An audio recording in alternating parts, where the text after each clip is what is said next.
आप सभी को नमस्कार। आज मैं आप सभी के समक्ष एक छोटी सी कहानी लेकर आई हूँ जिसका शीर्षक है व्यवहार। एक इंसान की असली पहचान किससे होती है, उसके नाम से या फिर उसके व्यवहार से?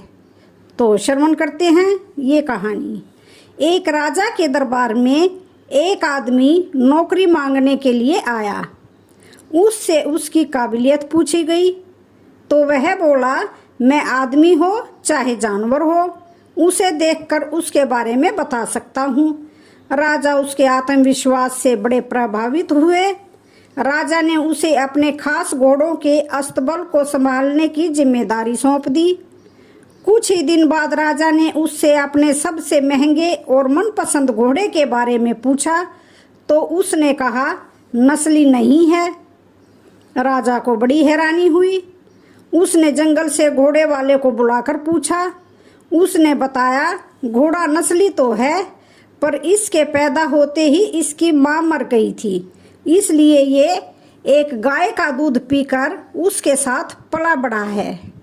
राजा ने अपने नौकर को बुलाया और पूछा, तुमको कैसे पता चला कि यह घोड़ा नस्ली नहीं है?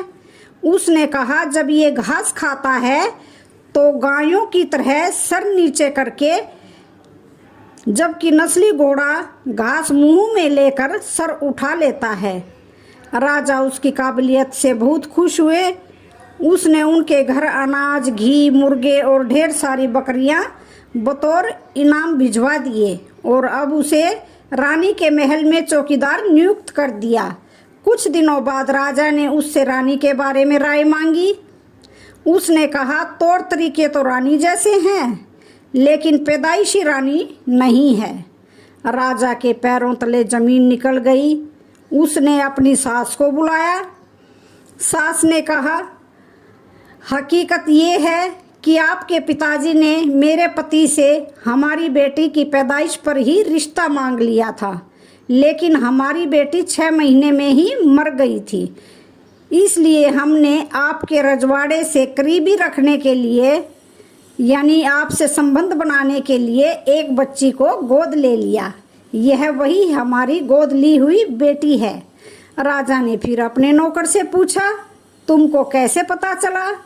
उसने कहा, रानी साहिबा का नौकरों के साथ सलूक बहुत बुरा है।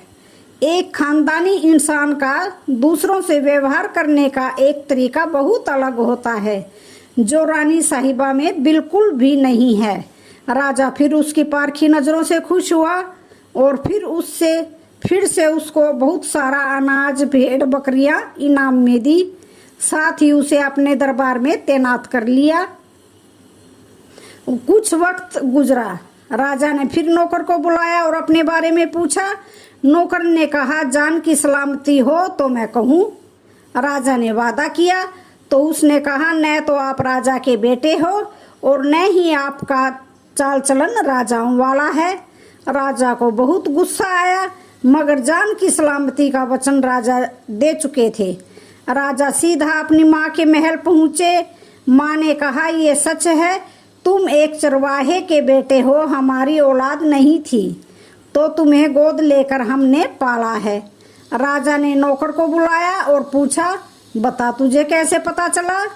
उसने कहा, जब राजा किसी को इनाम दिया करते हैं तो हीरे, मोती और जवाहरात के रूप में देते हैं, लेकिन आप भेड़, बकरियां, खाने पीने की चीजें दिया करते हैं। ये रवैया किसी राजा का नहीं हो सकता, किसी चरवाहे के बेटे का ही हो सकता है।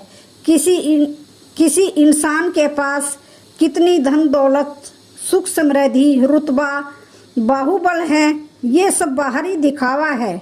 इंसान की असलियत की पहचान उसके व्यवहार और उसकी नियत से होती है। हमारी नियत हमारे व्यवहार में झलकती है और हमारी नियति का निर्माण करती है। अपना रहन सहन और व्यवहार इतना अच्छा बना लें कि जिसको देखने से ही लोगों को नेक ख्याली का एहसास हो और लोग उससे प्यार करने लगें। तो आज की कहानी का यहीं पर समापन होता है। वीडियो अच्छी लगे तो चैनल को लाइक, शेयर, सब्सक्राइब जरूर करें। धन्यवाद।